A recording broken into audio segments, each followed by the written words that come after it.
ভাবুন তো, আপনার কাছে এত টাকা আছে যে সোনার গাড়িতে চড়তে পারেন, কিন্তু তারপরও ভেতরটা শূন্য লাগে। আর একদিন হঠাৎ সবকিছু ছেড়ে দেন, টাকা, প্রাসাদ, বিলাসবহুল গাড়ি, শুধু এই বোঝার জন্য যে আসল আমিরই আসলে কি। বন্ধুরা, এই গল্পটি এক আরব শেখের। সংযুক্ত আরব আমিরাতের এক ধনী শেখ, শেখ হামদান। আরব কোটি কোটি টাকার মালিক, ব্যক্তিগত জেট, অসংখ্য ফার্ম হাউস আর সোনার অলঙ্কারে সাজানো বিশাল প্রাসাদ। দুনিয়া তাকে চিনত লাক্সারি কিং নামে। কিন্তু এক রাতেই বদলে গেল সবকিছু। একদিন তিনি তার প্রাসাদের ৭০তম তলায় একা ছিলেন। চারদিকে না ছিল চাকর, না ছিল বডিগার্ড, এমনকি এয়ার কন্ডিশনারও না। কেবল একটি ডায়েরি আর একটি কলম নিয়ে সেই রাত তিনি একা কাটালেন। পরের দিন তিনি একটি অদ্ভুত ঘোষণা দিলেন, আমি ৩০ দিনের জন্য ফকিরের জীবনযাপন করব। কাউকে না জানিয়ে সাধারণ কাপড় পরে বেরিয়ে গেলেন। কেউ চিনতেই পারল না তিনি একজন শেখ। ৩০ দিন পর যখন তিনি প্রাসাদে ফিরে এলেন, তার চোখ ভিজেছিল অশ্রুতে। তিনি বললেন, এখন আমি জানি একটি রুটির আসল মূল্য কত, আর একটি হাসির আসল শক্তি কত। এরপর তিনি তার সম্পদের বড় অংশ গরিব মানুষ, কৃষক ও স্কুলের জন্য দান করে দেন। বন্ধুরা, দুনিয়ায় যখনই বিলাসিতার কথা আসে, তখন আরব দেশগুলোর নাম সবার আগে আসে। সোনার গাড়ি, মরুভূমির বুকে গড়া প্রাসাদ আর আকাশে উড়ন্ত লাক্সারি জেট, এগুলোই যেন আরবের প্রতীক। কিন্তু প্রশ্ন হল, এই সম্পদ কি শুধু তেল বিক্রি করে এসেছে? আজকের ভিডিওতে আমরা জানব আরবদের সম্পদের ৫টি গোপন রহস্য, এবং দেখব কিভাবে একজন সাধারণ ভারতীয় বা বাংলাদেশীয় এই নীতিগুলো জীবনে প্রয়োগ করে নিজের আর্থিক অবস্থার পরিবর্তন করতে পারে। তাহলে শুরু করা যাক। আরবদের সম্পদের প্রথম রহস্য, বরকত। আপনি কি কখনো শুনেছেন, আয় খুব কম, কিন্তু আল্লাহর রহমতে সবকিছু ঠিকঠাক চলছে? অন্যদিকে আবার এমনও মানুষ আছেন যারা লাখ লাখ টাকা আয় করেন, তবুও মাস শেষে দেনায় জর্জরিত থাকেন। এই অদৃশ্য সম্পদেরই নাম হল বরকত। বরকত একটি আরবি শব্দ, যার অর্থ কারণ ছাড়াই বৃদ্ধি পাওয়া, ফলপ্রসূ হওয়া বা এক ধরনের ঈশ্বরীয় মাল্টিপ্লিকেশন, অর্থাৎ অল্প সময়ের মধ্যে বেশি কাজ হয়ে যাওয়া, অল্প আয়ে পুরো মাস কেটে যাওয়া, ঝামেলা ছাড়াই জীবনে এক ধরনের ফ্লো তৈরি হওয়া। বরকত মানে কেবল টাকায় নয়, সময়, সম্পর্ক, স্বাস্থ্য, সবকিছুর মধ্যে বাড়তি আশীর্বাদ থাকা। একটি সত্য ঘটনা। সৌদি আরবে এক আব্দুল নামে দোকানদার ছিলেন। শহরের এক কোনায় ছোট্ট দোকান, না ছিল বড়সড় ডিসপ্লে, না ছিল ঝলমলে সাজসজ্জা, তবুও প্রতিদিন ভিড় জমত তার দোকানে। কেউ একদিন জিজ্ঞাসা করল, তোমার দোকানে এমন কি আছে যা মানুষকে টানে? আব্দুল হেসে উত্তর দিলেন, আমার কাছে শুধু সঠিক নিয়াত আছে আর আল্লাহর ওপর ভরসা। আমি কাস্টমারের জন্য ভালো দোয়া করি, এটাই বরকত। এখান থেকে আমরা শিখতে পারি, বরকত হল সম্পদের প্রথম রহস্য। কেবল অর্থ বা ব্যবসার কৌশল নয়, বরকতের জন্য নিয়াত পরিষ্কার রাখা, মানুষকে সাহায্য করা আর কৃতজ্ঞ থাকা সবচেয়ে জরুরি। তিনি খুব বেশি আয় করতেন না, কিন্তু তার জীবনে কোনো কিছুর অভাবও ছিল না। কেন? কারণ তার জীবনে ছিল বরকত, নিয়তের, কর্মের আর সন্তুষ্টির বরকত। এখন অনেকেই বলবেন, এগুলো তো কেবল আবেগের কথা, এর পেছনে কি কোনো লজিক আছে? চলুন এবার একটা লজিক দেখি, এবং এই সত্যি সব ধর্ম, সব সংস্কৃতিই মানে। কিভাবে জীবনে বরকত আনা যায়? ১. শুকরিয়া বলতে শিখুন। প্রতিদিনের শুরুটা কৃতজ্ঞতা দিয়ে করুন। যা পেয়েছেন তার জন্য কৃতজ্ঞ থাকুন। ২. অন্যকে ভাগ দিন। আপনার সময়, জ্ঞান বা সামান্য খাবার, যাই হোক, প্রতিদিন কিছু না কিছু কাউকে দিন। ৩. সৎ উপার্জন।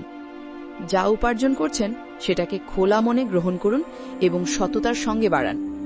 ৪. পরিষ্কার নিয়ত ও পরিষ্কার হিসাব। কোনো গোপন লোভ না রেখে স্বচ্ছভাবে চলুন। ৫. জীবনে ধীরে চলুন।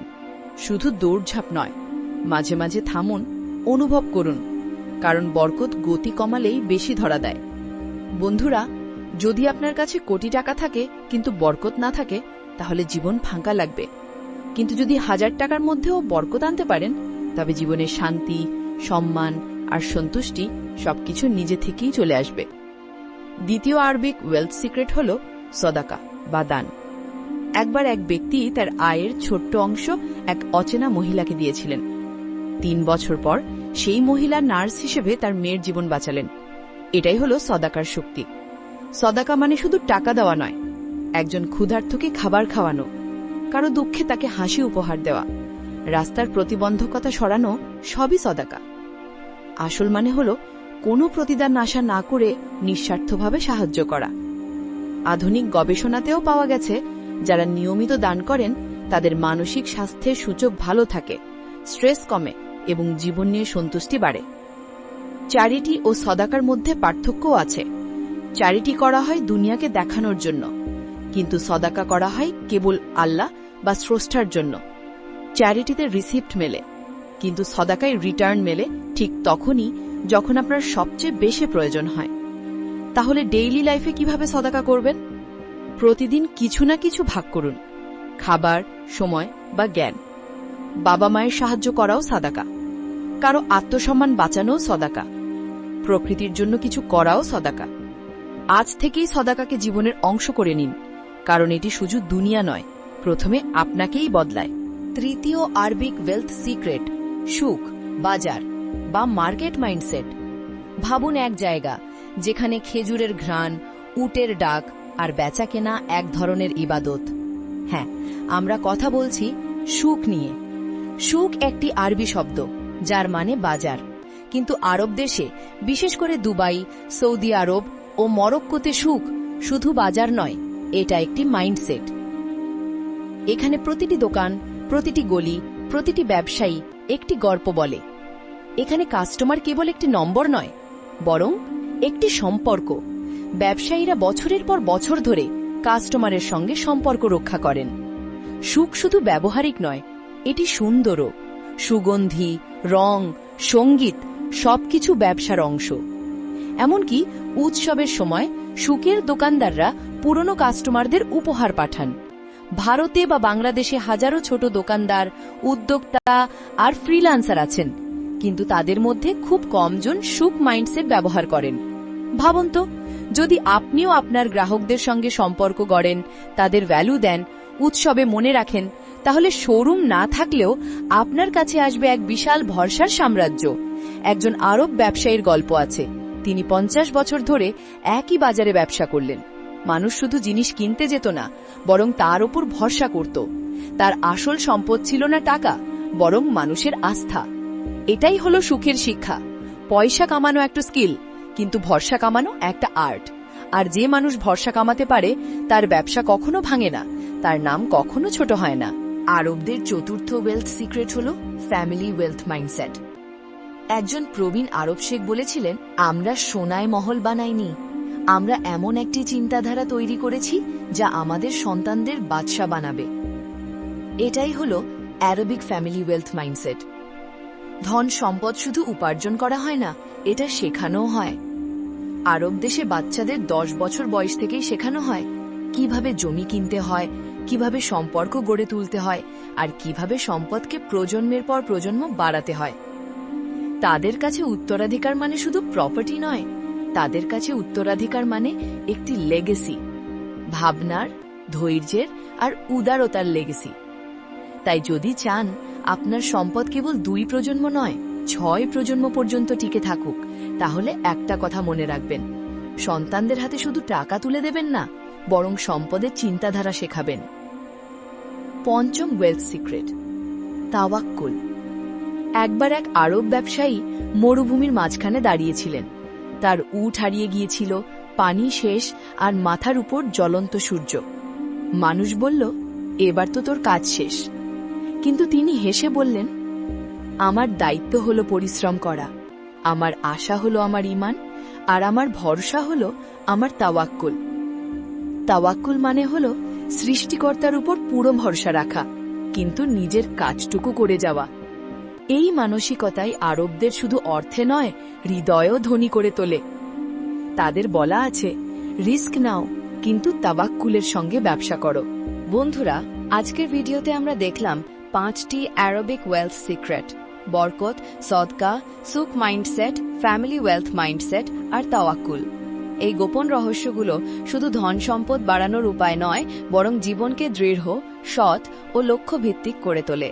আরবরা আমাদের শেখায় সম্পদ কেবল উপার্জন করা হয় না, তা শেখানো হয়, পরিকল্পনা করা হয় এবং প্রজন্মের জন্য সংরক্ষণ করা হয়।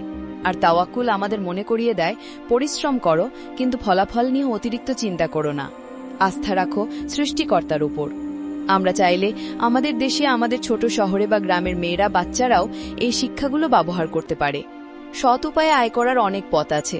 নিজের ব্যবসা শুরু করে ন্যায্য পণ্য বা সেবা বিক্রি করা, ফ্রিল্যান্সিং, অনলাইন কাজ বা ক্রিয়েটিভ স্কিল ব্যবহার করে আয় করা, ছোট বিনিয়োগের মাধ্যমে প্যাসিভ ইনকাম তৈরি করা, নিজের সময়, প্রচেষ্টা ও ধৈর্য দিয়ে দীর্ঘমেয়াদী সম্পদ তৈরি করা।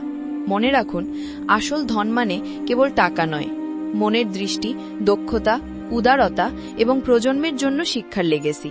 তাই বন্ধুরা, আজ থেকে চেষ্টা করুন, পরিশ্রম করুন, শিখুন, সৎ পথে থাকুন এবং ভবিষ্যতের জন্য আপনার নিজের ফ্যামিলি ওয়েলথ মাইন্ডসেট তৈরি করুন। যদি এই ভিডিও আপনাদের অনুপ্রেরণা দিচ্ছে, শেয়ার করুন এবং কমেন্টে লিখুন আপনি কোন সৎ পথে শুরু করতে চাইছেন।